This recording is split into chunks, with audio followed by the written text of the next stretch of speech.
Every legend leaves a trace. Some linger in memory, others in things that were never meant to fall into human hands.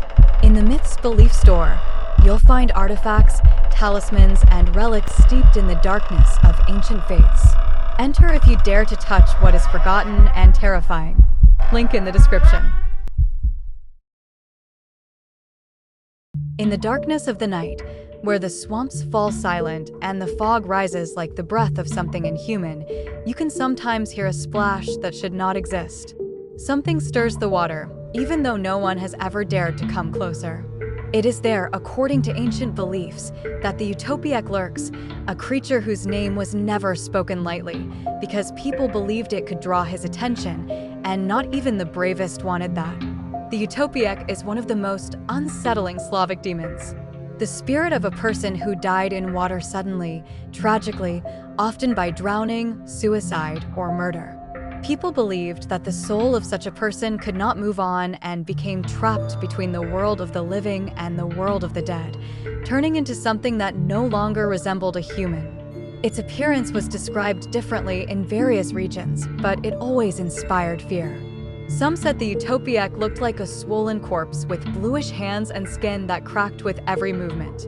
Others claimed it was thin, unnaturally elongated, with limbs that looked as if they had no bones, and its body moved in ways that defied logic. In some tales it had long, wet hair stuck to its face, eyes empty and dead yet glowing in the darkness, as if something inside burned with an unnatural light. In other stories its face was deformed by water and decay, the skin peeling off in strips, and dirty swamp water dripping from its mouth. People believed the Utopiec was always wet, even when standing on dry land, and its body carried the smell of rotting plants and stagnant water. Some claimed the Utopiec could change its appearance to lure victims, taking the form of a child, a woman, or an animal, but there was always something wrong, something that revealed it was not alive. In folk tales, the Utopiec was the terror of rivers, lakes, and marshes. It dragged people underwater, especially those who approached the shore after dark. In many regions of Poland, people said the Utopiec could imitate voices, crying, calling for help, even the laughter of a child, to lure careless wanderers. In some villages, it was said that the Utopiec sat on the chest of a sleeping person and stole their breath until they woke up drenched in sweat, convinced that something had been sitting on them in the darkness. In other stories, the Utopiec could stop the flow of a river, making the water suddenly fall silent, as if afraid to move in its presence.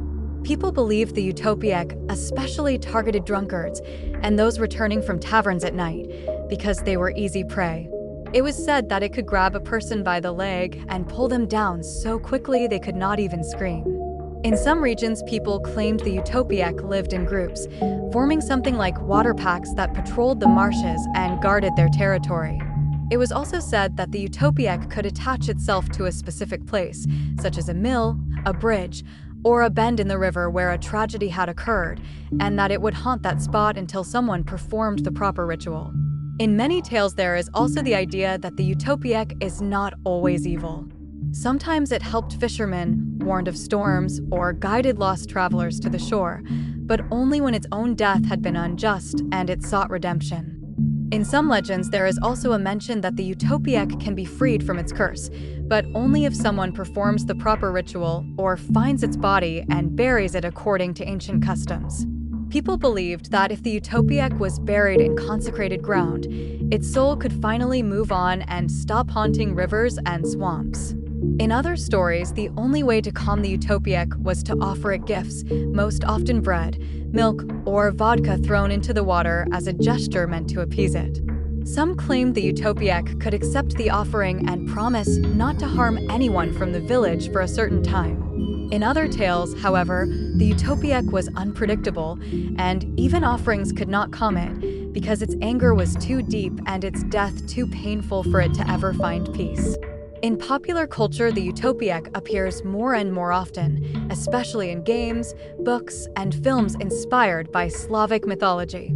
The most recognizable version is the one from the Witcher series, where Utops appear in every game, from the first Witcher, through The Witcher 2 Assassins of Kings, to The Witcher 3 Wild Hunt, and expansions such as Blood and Wine. They are portrayed there as aggressive, deformed creatures attacking from ambush and living in groups. Utops also appear in games such as Slavic punk Ultimer, The Beast Inside, and various Polish indie titles inspired by demonology. In literature, they can be found in Andrzej Sapkowski's Witcher saga, in Katarzyna Barenica Miszuk's Flower of the Fern series, and in many collections of legends and folk tales. In films and series, the Utopiec appears less frequently, but can be seen in documentaries about Slavic demons, in short horror films on YouTube, and in independent productions exploring folklore. Its image continues to evolve, becoming more terrifying yet more recognizable and firmly rooted in modern culture. And now a question for you. Would you dare to approach a swamp at night when the water is black as tar and the silence rings in your ears? Have you ever believed in stories like this? Or maybe in your area there is also a legend about someone who drowned and never truly left. Let me know in the comments what you think about the Utopiec and which other Slavic demons you want to see in future episodes. If you enjoy this dark atmosphere, leave a like, subscribe to the channel, and turn on notifications so you never miss another eerie story.